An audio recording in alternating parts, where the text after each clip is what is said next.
Buenos días, muchas gracias por llegar tanta gente interesada en el tema de la industrialización.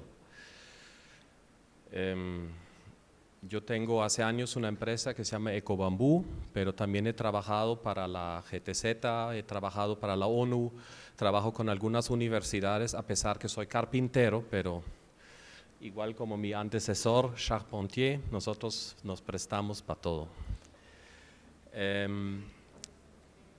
Muchas gracias a la Universidad Nacional, a la cooperativa Bambucop y a Manuel Retana en especial, que es como un hermano mayor, porque él ya hace muchos años establecido en el negocio, en la economía del bambú, pero lo que yo le aprecio mucho es el corazón que le ha metido. Y de hecho, a nivel mundial, somos pocos. Yo creo que en un congreso mundial hay como 400 asistentes, así que es muy cercano a una familia o un clan. Me imagino que acá. Bueno, ¿qué hace un alemán en el tema del bambú? La primera pregunta que siempre me hacen, ¿qué tienes que ver tú, que eres de un país donde ni siquiera hay bambú, qué vienes tú aquí dárselo de experto, dárselo de arquitecto? No soy arquitecto, soy carpintero y con orgullo.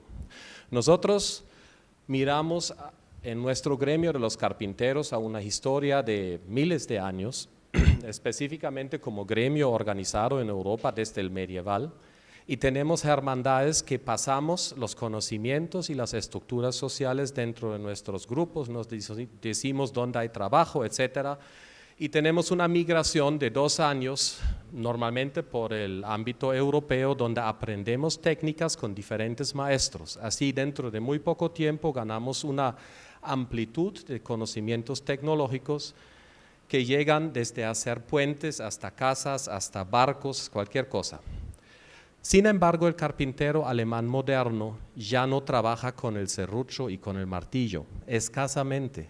Hoy en día un carpintero es más un tecnólogo o un ingeniero de maderas que trabaja con el computador, que trabaja con el celular, que sabe programar softwares especiales en programas donde están todos los estilos que se han desarrollado a través de los siglos, y uno en un par de boleones diseña una casa, saca el chip, lo mete en una Hundegger, que es una máquina que construye una casa en un día, se lo mandan al camión, el camión lo lleva y un equipo de 5 o 6 obreros lo instala, un solo carpintero, el resto son polacos porque son más baratos. Son buenos artesanos, pero cobran menos que uno y por eso para uno no hay trabajo, y ahí está la respuesta que hace el alemán en Sudamérica. Soy un migrante desocupado, no tengo trabajo en mi país. Bueno, chiste aparte, nosotros tenemos una tecnología por compartir que es una metodología de trabajo, una sistematización del trabajo de carpintería. Y también el conocimiento tradicional, cómo se hacen estructuras, mucho antes de que se lo inventaron a la profesión de los ingenieros civiles, eran los carpinteros que construían los puentes, las catedrales, el arco romano. Antes de tener el arco de piedras necesita una estructura en madera para que puedan colocar la piedra angular.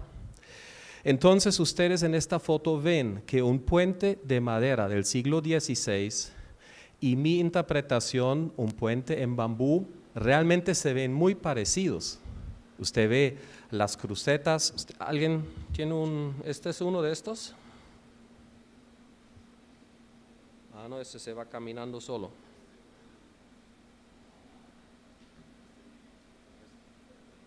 El que sigue y Ajá. Ah, bueno, entonces vamos a hacerle así.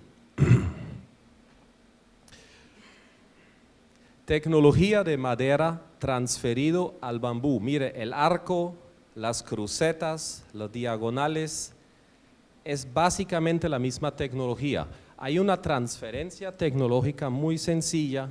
A mí como carpintero el bambú es una madera más, aunque que muchas gentes dicen que una gramínea y que no sé qué, pero bueno, tecnológicamente hablando, Los logros de la ingeniería de madera. Mire, este puente tenía 117 metros en un solo arco sobre el río Rin. Siglo XVIII. El maestro Grubenmann no sabía escribir, no sabía leer, sabía de matemática y sabía manejar su grupo de artesanos.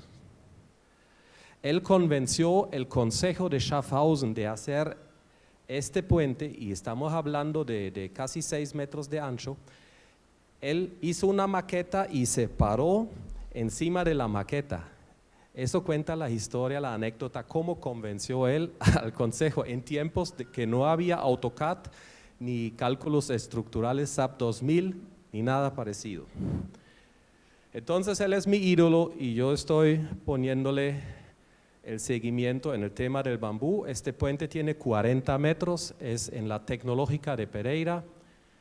Estuvimos con GTZ haciendo un curso allá en el 2000 como capacitación de unos guerrilleros que se habían como pacificado, que recuerdan que había un terremoto, se hicieron 300 casas, vivienda en bambú, bla, bla, bla. Al final, bueno, ya están las casas y ya nadie más quería casas en bambú. Había que inventarse otras gamas, que era, por ejemplo, alta ingeniería en bambú. Otros puentes le hice en zona rural. Ustedes ven aquí, pasó una avalancha, arrastró un par de puentes metálicos y me encargaron un puente de bambú, porque el bambú crece aquí y de aquí hasta acá abajo no está muy lejos para llevar el material. La avalancha se había llevado todos los puentes, las vías, hasta 2000 personas, los pueblos, los colegios. Muchas partes de esto lo volvimos a construir en bambú. Y cuando llegó la prueba de resistencia, llegó el pueblo entero con niño a bordo, a puro galope se metieron por este puente. Y yo pensaba, Dios mío, apenas hace 3 días fundí el concreto. Y dele, y vuélvase, 40 caballos. Al final, bien hecho, gringo. Bueno, primera prueba. Después trabajé un rato con Simón Vélez, que me invitó a participar en el planteamiento de los planos para Hannover. Hannover era la exposición mundial en el 2000. Necesitábamos presentar planos a planeación municipal. Se logró el permiso temporal para una obra que nunca antes se había visto. Y yo participé junto con 2 arquitectas en la presentación de los planos y todo eso, según las normas. Desafortunadamente, el proyecto fue financiado por Gunther Pauli del SERI Emisiones, una ONG que se dedica a la economía azul y todo eso. Desafortunadamente no fue SERI Emisiones, sino que tuvieron que desmantelarlo y llevarlo incluso a la basura, porque los alemanes no permiten esas cosas. Triste, triste. Pero en Colombia ya existe hoy en día un código de construcción, se llama NSR 10.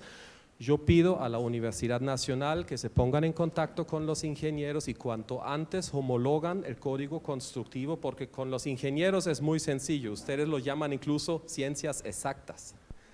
No se trata de emociones, sino simplemente traducir, mirar, medir, y yo creo que es muy fácil establecer el código sismo resistente para Guadua dentro del código de construcción. Me imagino que es fácil conseguir financiación para un proyecto. Ya está hecho. Volvemos entonces al tema. ¿Por qué bambú? También, ¿será que de verdad el bambú es igual a la madera? De mi punto de vista de técnico. Si quiero producir, ¿en qué escala una producción de bambú se vuelve productivo? Aquí tenemos solo 1000 hectáreas sembradas. ¿Será suficiente para competir con los chinos o con otros países que tienen mucho? Y la otra pregunta, ¿cuáles nichos de mercados hay? Yo creo que mañana entramos más al último tema. ¿Por qué bambú? En el trópico, ustedes cuentan con una temperatura promedio, cuentan con lluvias muy altas, aquí deben ser 2.000, 2.500 al año, milímetros, y tienen sol todo el día, tienen sierras volcánicas. De hecho, en el trópico estamos hablando, en el caso de pino, de 25 metros cúbicos por hectárea año. En Canadá estamos por ahí, o en Estados Unidos, Oregon o algo, 2.6. Quiere decir, una hectárea de bambú en Costa Rica hace crecer el mismo carbono que una hectárea en 10 años, en 10 años en Oregon, es lo mismo que en un año aquí. Tengan en cuenta esto. La fijación, por ser trópico, en el caso de pino es 10 veces más. Lo mismo aplica al bambú. No es cierto que el bambú crece y capta más CO2 que un árbol.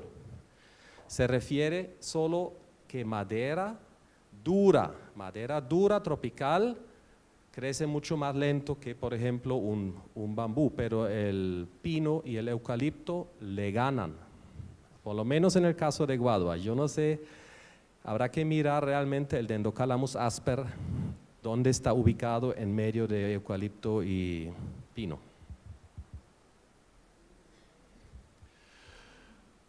Francisco Castaño, el abuelito de la reforestación con bambú, vino aquí a Costa Rica para inspirarse de Guadua. No se olviden que aquí había un proyecto de Funbambú que inspiró toda Sudamérica en el tema del bambú. Ustedes fueron los primeros, después los colombianos se metieron a reforestar. Hubo 15 años, 20 años de auge en Colombia en el tema del bambú. En este momento Colombia está muerta.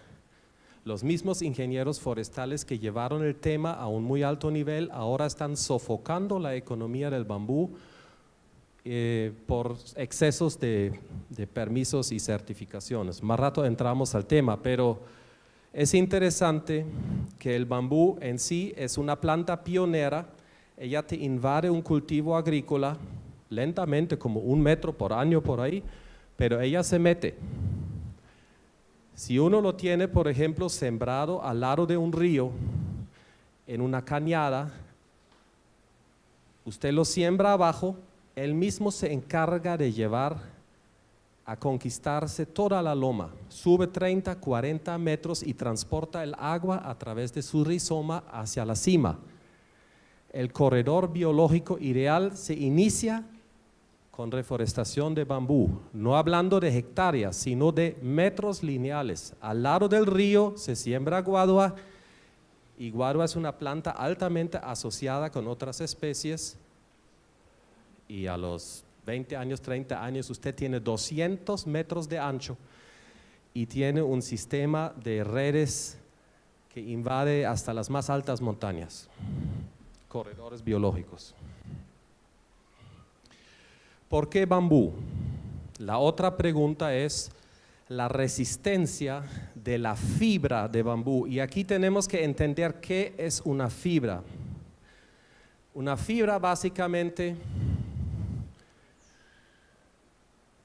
sería una cosita aquí que conforma 2 milímetros, eso en la pulpa de papel es importante, tiene por ahí 1.8 milímetros de largo. Después existen los fiber bundles, los conjuntos de fibras que llegan hasta 10 centímetros, son como estas astillas. Uno podría decir que esto es una fibra de bambú, ¿ya? Una astillita de estas, pero de hecho es un fiber bundle, son como miles de fibras que forman aquí, esas torres gemelas que vemos aquí, son los remanentes de aquí, que es un fiber bundle, de esto, lo que vemos aquí. Esto se ve acá como F, fibra. El resto es parénquima. El parénquima solo sirve para almacenamiento de almidones, pero también es el amortiguador. Parénquima en griego significa corcho. Es como el corcho que le da la elasticidad en medio de las fibras de altísima resistencia. Y estos fiber bundles son 3 veces más resistentes que la misma en pino. Más rato volvemos a ese tema. El acero vegetal tiene 3 veces más resistencia que la misma fibra del pino. Y muy importante, bambú de 1 año es completamente hueco y de 10 años completamente lleno. El bambú crece hacia adentro del nivel celular. Él aplica crecimiento al interior de la placa celular, de la pared celular. Así, a los 10 años se muere de múltiple esclerosis. Se le llenan las arterias con placas y se muere. No es múltiple esclerosis, es como, ¿cómo se llama? Arteriosclerosis. Interesante, el bambú que crece en loma es más pequeño que el que crece al lado del río. Mire, usted siembra acá, poco a poco se va subiendo la planta por sí solo por un efecto de gutación, hace un sistema de riego. Gutación es que él saca la humedad por la mañana y la bota como con unas gotas, humedeciendo el terreno que está invadiendo. Es un sistema de riego automatizado, muy útil para sistemas de cultivos mixtos.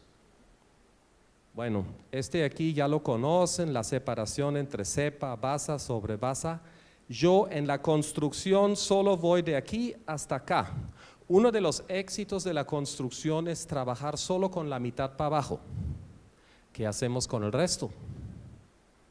¿Qué hacemos con los palos que están curvos y torcidos? Vamos a ver.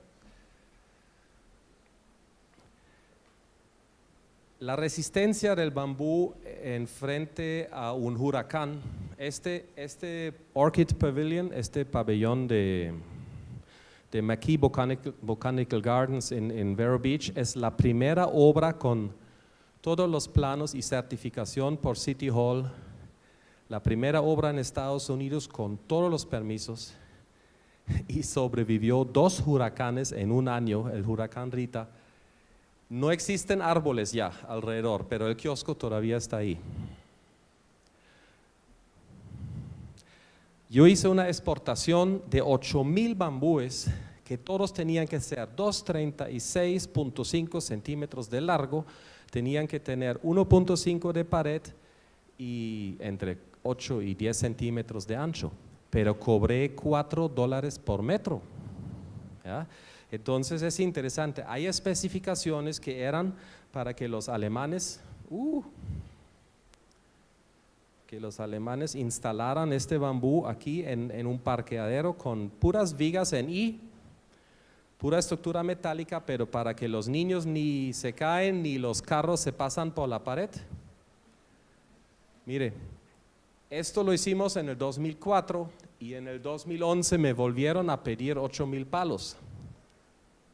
Yo dije, no duró ni 10 años. Mentiras, iban a construir otro. Está en tan buen estado ese bambú que volvieron a construir otro igual al lado y el otro da para otros 10 años más. En la intemperie en Alemania, imagínense esto. El truco, claro que es vertical, ¿no? Y está protegido, aquí no entra agua.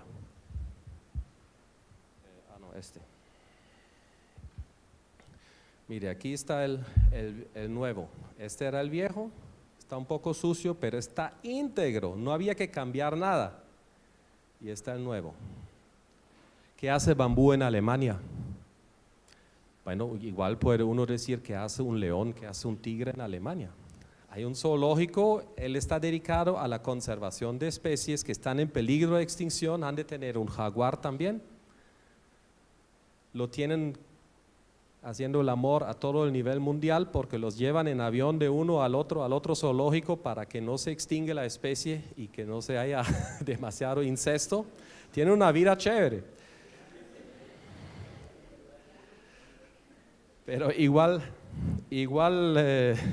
ahí cabe muy bien el tema del bambú entonces. Entonces, bambú se usa mucho en el tema de la arquitectura. Es como la incorporación, es como el símbolo innato de ecoarquitectura. Acabo de construir con un arquitecto suizo este Ecolodge en Sumatra. Allá hay un parque natural nacional que tiene los últimos orangutanes y esta organización suiza reintroduce orangutanes que han sido secuestrados de sus madres como animales domésticos y cosas así. Y esta organización los reintroduce y trae a holandeses y otros turistas para que se pasen 15 días ahí en este hotelito. Muy bonito, en plena selva. Entonces, ustedes costarricenses tienen mucho de esto, mucho. Ustedes tienen mucho ecohotel, pero también deberían pensar de pronto hacer la infraestructura de sus parques nacionales en bambú, porque es una alternativa frente a la madera tropical. Construí un colegio en Cali con una cosa que se llama la cercha pez. Mire, esta estructura es una estructura muy lógica, tiene en el centro de la luz libre, tiene el mayor espesor, los arquitectos e ingenieros saben de qué estoy hablando, y me quedó muy fácil porque yo pude simplemente prefabricar. Todas estas cerchas se levantaron, en 3 meses había 5 aulas escolares, 3 meses. Hicimos una técnica que me aprendí en Indonesia. Estuve tejiendo el bambú y lo metí en el centro de la pared, repellando ambos lados. Quiere decir que el alma antisísmico está en el centro de la pared y va repellado de ambos lados y funcionó muy bien. Otra técnica es aquí, es mucho más tecnificado. Esto lo hicimos con la Universidad Alemana de Aachen. Vino un estudiante, hizo una pasantía, quiso lanzar el patente, pero dijeron que no se puede porque ya está inventado. Entonces, mire estas estructuras prefabricadas completamente. Se pone una lona. Ese es un edificio muy moderno, cabría perfectamente en esta universidad, ¿ya? Es una estructura que va acorde al tiempo en que vivimos, no tiene carácter anticuado, colonial. O esto en el colegio Green School había un deck para hacer yoga, entonces trabajábamos con toda la parte alta, la que nunca uso, se nos estaba acumulando, todas estas puntas estaban acumulándose y yo no trabajo con eso porque se rajan horribles. Entonces, listo, se rajan, rajámosle más, volvémosle espagueti. Y cogí los espagueti, los amarré con rejo, con cuero, ahí cada 30 centímetros. Y hay una cuerda, hay como un cable de bambú que se presta para hacer curvas que con el bambú no pude hacer. Y la expresión de una arquitectura orgánica, estoy pisando aquí tu té.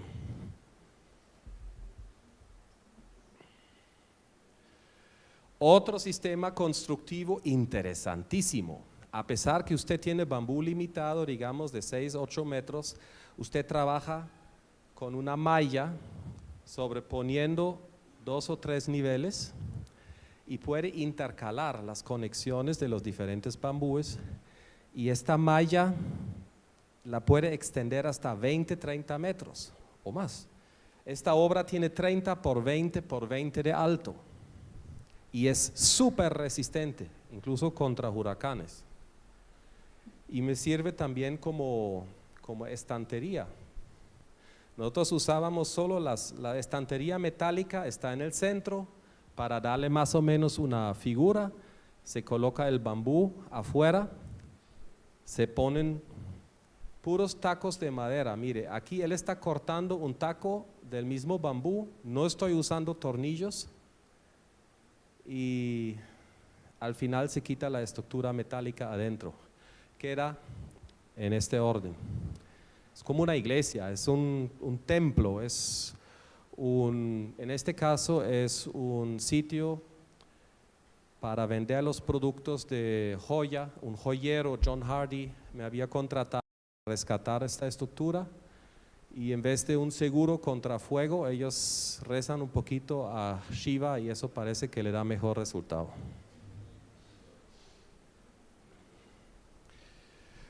Elora Hardy, la hija de John Hardy, lanzó un proyecto que se llama Green Village. Entonces, al lado del Colegio Verde ahora tienen casas, que cada casa de 1 a 3 millones de dólares, valorizando toda la zona. El colegio valorizó la zona y los profesores y los papás que tienen sus hijos en este colegio privado se compran simplemente digo porque 3 millones no es tan simple, pero se compran una cosa de estas. Pero en este momento es como el ícono de la arquitectura contemporánea en bambú. Y yo ayudé a poner las bases para esto. Lo que me aprendí es pensar curvo. Antes yo tenía el mismo sistema cuadrado, rectangular, y ahora me volví más torcido. También tengo cuenta en Panamá.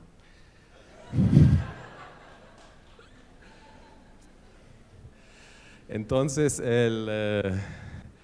la obra maestra mía ha sido las 3 montañas. Es una carpa. Usted tiene aquí una torre y tiene las lonas que van para los 2 lados, que uno los va templando. Mira, esa es una carpa. Era pensado en el 2007 como una fábrica para la expansión de la producción de joyas. Una fábrica que no requiere aire acondicionado. ¿Usted se imagina el costo de aire acondicionado en un proceso de construcción?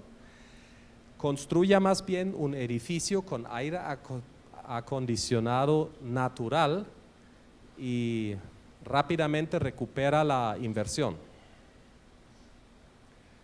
La inspiración vino por estas 3 montañas. Yo algún día me levanté temprano, no sé por qué, pero a las 5 de la mañana me levanté y vi esto, porque normalmente en el trópico tanta neblina que usted no puede ver lejos. Y me ocurrió esto.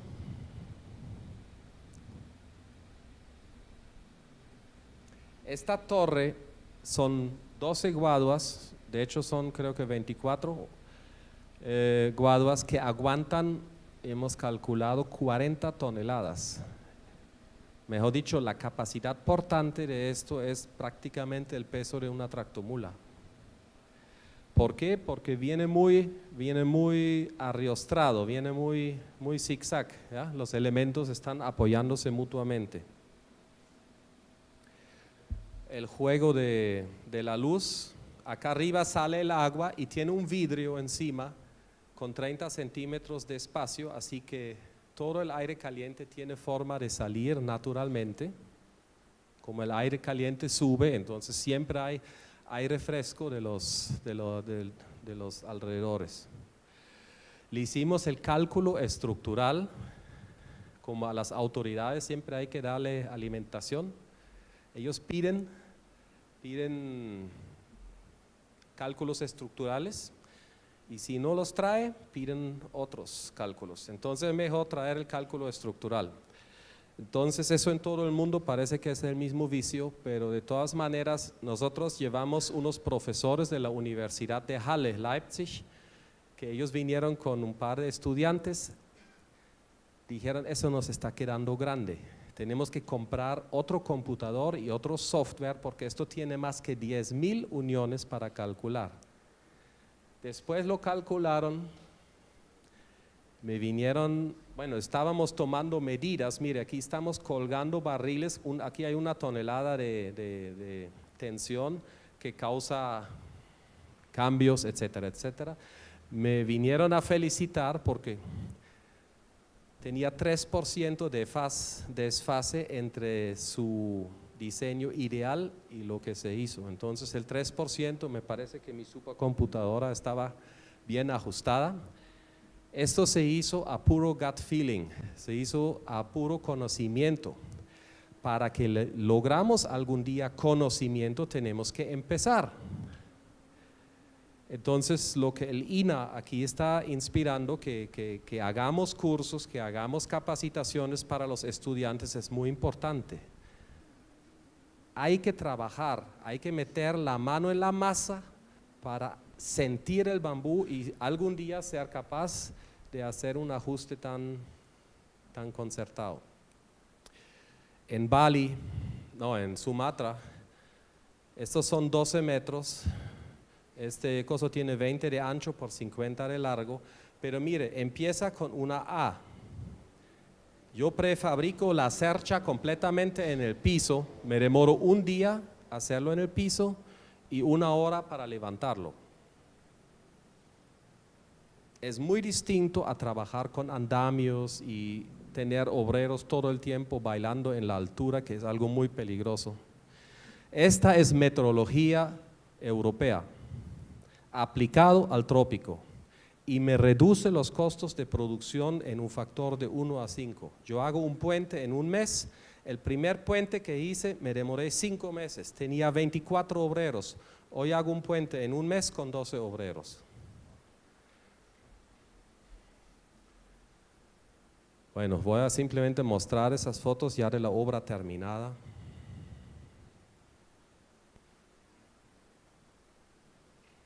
El piso, todo el bambú que se rajó, se convirtió en ese piso pinbú, que son tablillas, regletas paradas de bambú, utilizando los mismos tacos, los mismos tarugos como clavos.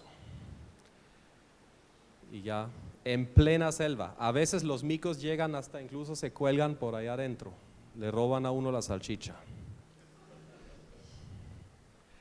Es un proyecto en el cual estoy trabajando en este momento y estoy entrando a otro tema que es la ingeniería de bambú.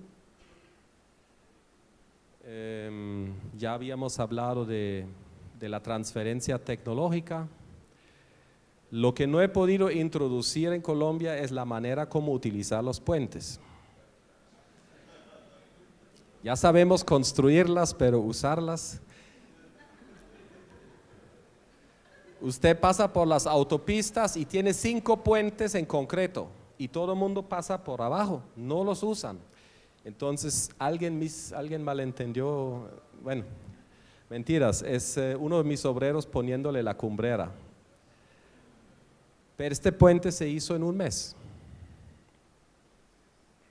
con auspicio de los alemanes. Mire, esta la banderita.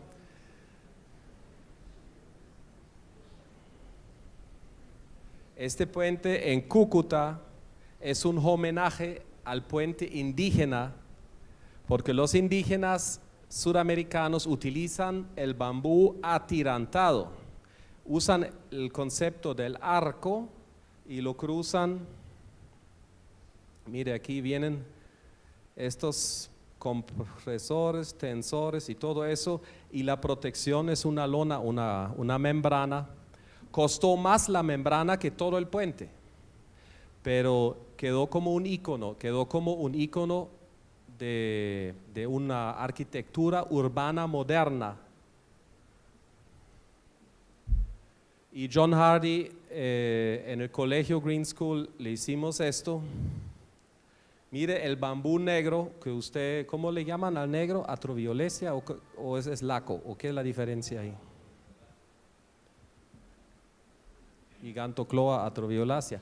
De todas maneras, Manuel lo tiene y mire cómo contrasta de bonito con el asper. El test de carga, los mismos obreros no tienen el más mínimo problema porque ellos construyeron el puente, ellos saben que aguanta. Bueno, entramos al tema de hoy pues, eso fue la antesala, ¿ya? Lo que quiero decir que ustedes vieron que con el bambú rollizo se puede generar un muchísimo valor agregado. Yo creo que arquitectura, escogiendo el bambú bien, puede uno lograr un valor agregado bastante bien. Hay que inmunizarlo debidamente, etcétera, pero no todo el bambú de un guadual sirve. ¿Estamos a 5 minutos o a 15? Ok. Entonces, a pesar que las guaduas curvas me sirven para los puentes de los indios allá en Cúcuta, para los arcos curvos me pueden servir, pero normalmente el obrero lo corta en pedacitos y ahí ya no sirve. Entonces, hay una técnica que es cortarlas en regletas.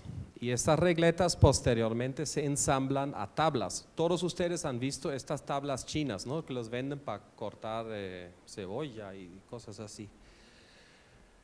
Esta técnica tiene una desventaja, que tiene el 70% desperdicio. Mejor dicho, todo lo que usted corta aquí y después toca cepillarlo y todo, es como el 65 al 75% aserrín. Usted solo el 25% de un bambú lo convierte en producto final. El aserrín que produce es el aserrín más costoso de la humanidad. No tiene viabilidad económica. Puede servir para algunos modelos de artesanías y cosas así, pero en Colombia todos los que intentamos de hacer nuestro negocio con esto quebramos. Y como 3 empresas que se quebraron: Colguado, Ecobambú y uno en Manizales, Marcelo Villegas. Entonces, otro negocio es la exportación de bambú. Miren, estoy secando el bambú inyectándole aire.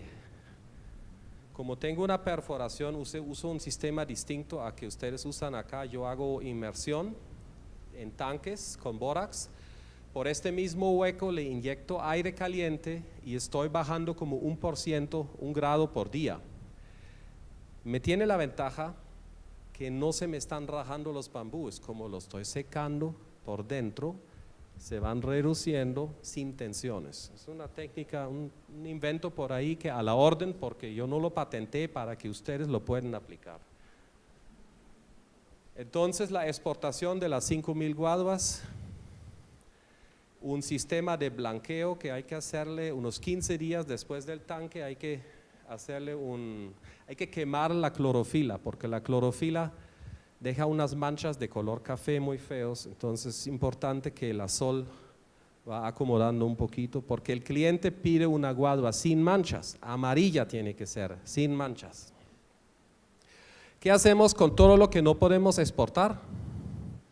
Ingresámoslo a un proceso industrial. La idea es mecanizar al máximo el proceso en la fábrica para que haya, digamos, creación de mano de obra de un 10%. El 90% de la mano de obra se va a crear en la parte del campo: cultivo, cosecha, llevarlo a la carretera. Incluso si uno aplica teleféricos y cosas así, tenemos que reducir el costo de producción. Si no bajamos por debajo de unos $50 o algo así por metro cúbico, estamos fuera del negocio. Hay un problema con esto. En Colombia se puede decir que el bambú puesto al lado de la carretera tiene 3 renglones. Uno es el dueño del guadual, otro es el obrero y el tercero es el Estado. A pesar que el bambú no tiene IVA, no tiene impuesto de valor agregado, hay registro mercantil, impuesto industria y comercio, impuesto equidad, impuesto de renta, etcétera, etcétera. Casi el 50% de lo que usted tiene al lado de la carretera es impuesto. El Estado gana, a pesar que no tiene IVA, ya gana lo mismo que gana usted. Ese es un problema y por eso salimos del mercado. Colombia está afuera, no estamos vendiendo casi guadua. China, Indonesia ofrecen a la mitad del costo y ustedes también son muy caros aquí, no pueden competir. Yo exporté a Estados Unidos el bambú. Ellos me piden pintura por diámetro. Verde es el de 5 a 6, 4 a 5, 3 a 4, etcétera. Entonces, la forma como almacenar el bambú tiene que estar con regletas bien organizados para que alcance a secar. Tienen que estar lavados. Yo lo lavo todo con hidrolavadora. Ahí mis tanques de inmunización. Aquí el sistema que usa Manuel, que me parece también muy bueno. Solo este funciona el primer día después del corte. Y este sistema funciona hasta 2 meses después del corte. Entonces son diferentes acercamientos. Bueno, mi empresa Ecobambú ya la cerré, más que todo por problemas de impuestos y asuntos laborales. Una muestra de que el bambú curvo podría aplicarse aquí en lo que es avistamiento de aves, ¿no? Canopy, lo que sea. Hay muchas cosas donde el bambú tranquilamente dura 10, 15 años con un pequeño toque arquitectónico. Yo analicé que 1 hectárea, cosechando 1 hectárea, me da la materia prima para 1 metro cúbico por mes. Mejor dicho, la madera en caso de Guadua, lo que crece en 1 hectárea da para 1 container de 20 toneladas aproximadamente, para así, pi por ojo. La idea es convertir estas vigas en sustituto de los perlines que vemos acá arriba y crear un valor agregado, digamos $100 de una guadua buena al borde del guadual a $1,000 en formas de productos, en forma de tableros, vigas o cosas curvas, etcétera. Este proceso está conocido, yo no voy a entrar mucho, pero les digo que esto produce más acerrín que producto. Hay tableros establecidos, pero desde la China viene esto a $30 metro cuadrado puesto aquí, y nosotros en Colombia estábamos produciendo a $40 metro cuadrado, entonces ni siquiera ganando algo ya estábamos fuera del negocio. Yo estoy promocionando esta tecnología en muchos países, pero estoy un poco triste porque estoy promocionando un zapato viejo.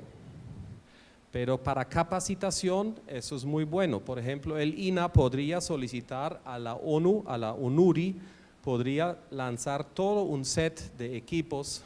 Aquí a través del ministerio usted puede solicitar el apoyo logístico, sirve para capacitación, pero económicamente muy pocas veces es viable. Yo le recomiendo más bien hacer esto, hacer una prensa y compactarlo. Entonces, tenemos el bambú, ¿ya? Se corta en la mitad y de estas se sacan estas regletas igual como en el otro proceso, pero mire, machucándolo, o como se dice en español fino, esto lo puede pasar por una prensa y desfibrarlo. Esta fibra, uniéndolo con pegante y volviéndolo a compactar, le da esta madera. Yo voy a dejar pasar esta madera, mañana por la mañana entramos más al tema, a ver si… Esto es Dendrocalamus asper, esto aquí es mozo de China.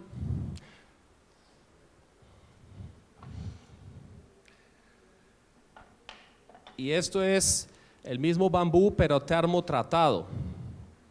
Termotratamiento es algo que le quita como el hinchamiento. Entonces, ¿a qué escala se vuelve un negocio? Esa es la pregunta del día.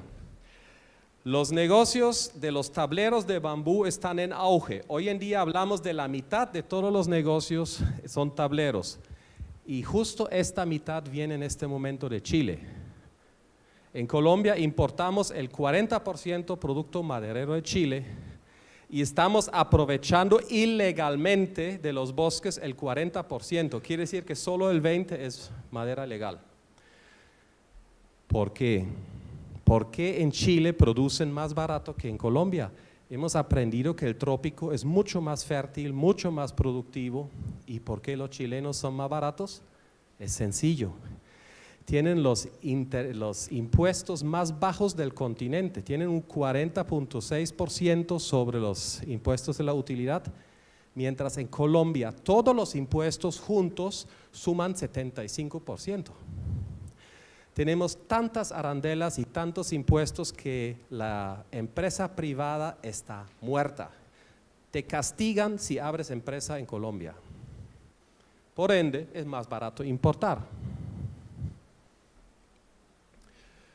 Entonces, ustedes conocen este producto, Oriented Strand Board, y aquí la fibra de bambú y lo que acabo de pasarle a ustedes ahí es el producto que yo sugiero que para ustedes en esta situación, contando con 1000 hectáreas más o menos en este momento, ustedes pueden tener 2 o 3 fábricas de estas perfectamente andando en el país. Habrá que mirar dónde localizarlo estratégicamente. Aplicaciones, hay muchas, las vigas. Ya le habíamos mostrado, esto podría ser una viga. Uno lo puede sacar de alta calidad o la puede sacar de baja calidad. Para vivienda de interés social se sacan baratos, pero buenos, confiables. Para productos de alta gama se sacan restaurantes, etcétera, se sacan unos más finitos. Aplicaciones, escaleras, escalones. Esta madera es durísima y es ecológicamente sostenible. ¿Cuánta materia prima necesito? ¿Cuál es la maquinaria? ¿Cuánto capital de trabajo? Yo pienso que todo eso podemos discutir mañana, si no, no alcanzo a terminar. Pero les doy rápidamente una situación como se ve en China. Un núcleo forestal en China se ve así. Y así. Están aprovechando del mismo sol para blanquear y secar, para bajar costos. El transporte del núcleo forestal a la fábrica va así, ya semi preparado el producto. El grado de desfibramiento tiene que ver con la calidad del pegante.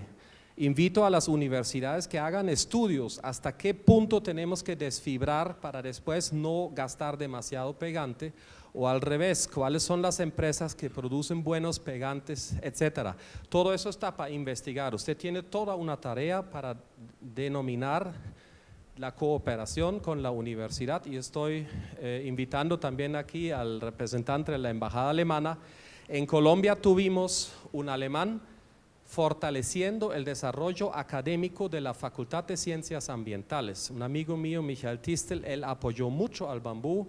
Todo lo que hay hoy en día es un poquito reducido, pero basa en la cooperación de Alemania con el desarrollo académico en el mundo de la madera y en el mundo de las tecnologías ambientales. Aproveche el director que esté aquí para que se pongan de acuerdo. Solicitando la ayuda no significa que se la van a dar, pero uno puede intentarlo, ¿no? La meta es esto: producir en su finca esto. Esto no requiere maquinaria, pero esto sí requiere maquinaria. Requiere pegante. Requiere una prensa. Esto es una prensa en frío que crea estos bloques que arriba han visto un bloque grande, parecido a los bloques que sacan los madereros. Así lo vemos. El precio de estos bloques es entre $1,500 y $1,800 metro cúbico. Eso es el precio chino. Y existe la otra versión que es tableros. Estos tienen 1,30 m de ancho por 3 metros, pero yo sugiero compran una máquina que saca esto a 5 o 6 metros. Este es el mercado y lo pueden exportar. En Holanda hacen puentes con esto. Yo les di la idea, los chinos atendieron el pedido, los colombianos se durmieron. Así se ve el tablero cuando sale de la prensa. Sale a $2,000 metro cúbico. Así se ven las prensas grandes, las prensas que producen 5,000 metros cúbicos al año. Ustedes necesitarían una prensa de estas o 2 de media escala, de pronto uno en diamantes y uno por aquí. La inversión es alrededor de $200,000–300,000 por prensa. Pero la prensa solo no hace nada. Usted necesita calderas, necesita molinos, trapiches, etcétera. Necesita equipar las cooperativas, etcétera, con preprocesamiento. Bueno, volvémonos aquí. Mire, $1 millón en maquinaria. No hay que olvidar que la infraestructura, la bodega también cuesta. los camiones cuestan y se necesita capital de trabajo porque el campesino no le va a fiar. El campesino necesita que usted le pague la guadua que está produciendo. Entonces, con $3 millones tuvimos un proyecto con la GTZ, con SIM, en Etiopía, y la idea era hacer este tipo de… Lo que pasa es que los etiopíes también son un poquito como los ticos. Se volaron $3 millones en un momentico y me tocó retirarme de ahí por la vergüenza que me dio de estar metido, no en la GTZ todo honesto, pero una empresa local había hecho un montaje African Bamboo súper espectacular, todo el mundo feliz de botar plata por allá y todo el mundo, los holandeses, los americanos y los alemanes salieron perjudicados porque presentaron las mismas facturas a las 3.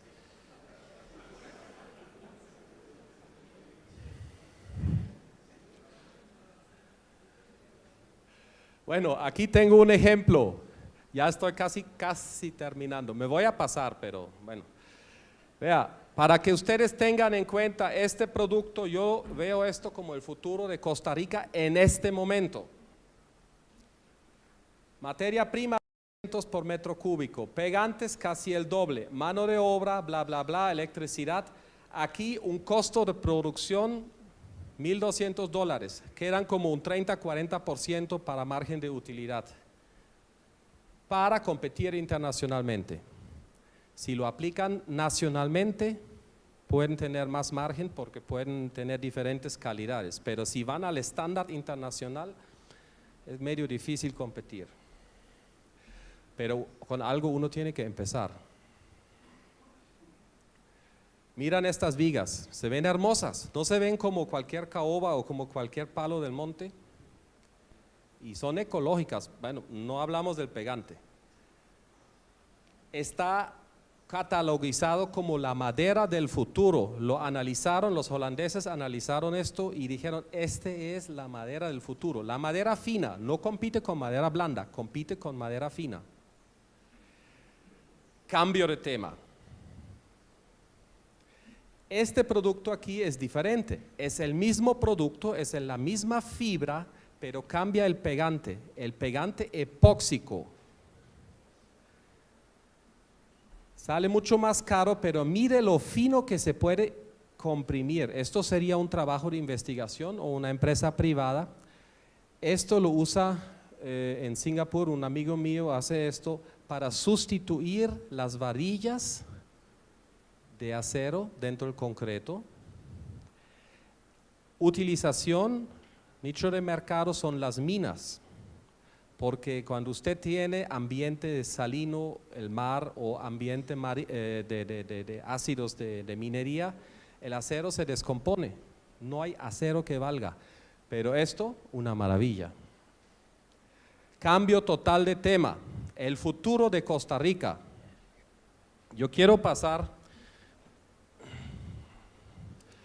una corta, 2 minutos. Esto, lo que ustedes consiguieron ahí, aparentemente esto lo hay hace 40 años. Eso es un tablero de fibrocemento, pero este tiene por dentro estas fibras, estas fibritas aquí.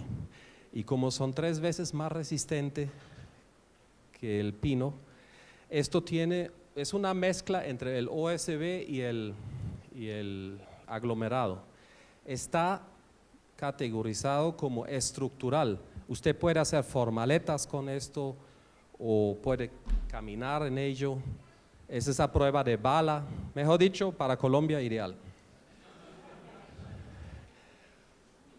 Esta empresa Vinos antes se llamaba Bison, pero Bison se vendió a Simplecamp, que es el más grande productor del mundo de estas plantas, y el nieto simplemente cambió la letra, lo llama Vinos y se lanza ahora para plantas de producción pequeña. El sector de las plantas grandes está ocupado, pero las plantas de producción pequeña están interesados en ustedes. Entonces, si siembran hoy 5,000 hectáreas, en 5 años pueden surtir una planta de estos. Piénsenlo. Si ustedes no hubieran empezado en los 80 de sembrar diamante, o aquí contigo en Pérez Celedón, no tuvieran ni siquiera esa discusión. Pero gracias a que sembraron, ahora estamos hablando de industria. Estas prensas hacen estos tableros. Mire, usan el aserrín de bambú. Tiene 300 kilos de madera o bambú y 800 kilos de cemento. Convencen una cementera que haga la inversión. Lanzan su propio producto nacional. Ustedes solo tienen que surtir el 30%, porque es el bambú. Incluso uno puede mezclarlo con pulpa de papel, no tiene ningún conflicto. Así se ve el producto cuando sale de la prensa, antes de cortarlo. Bueno, muchas gracias. Ahí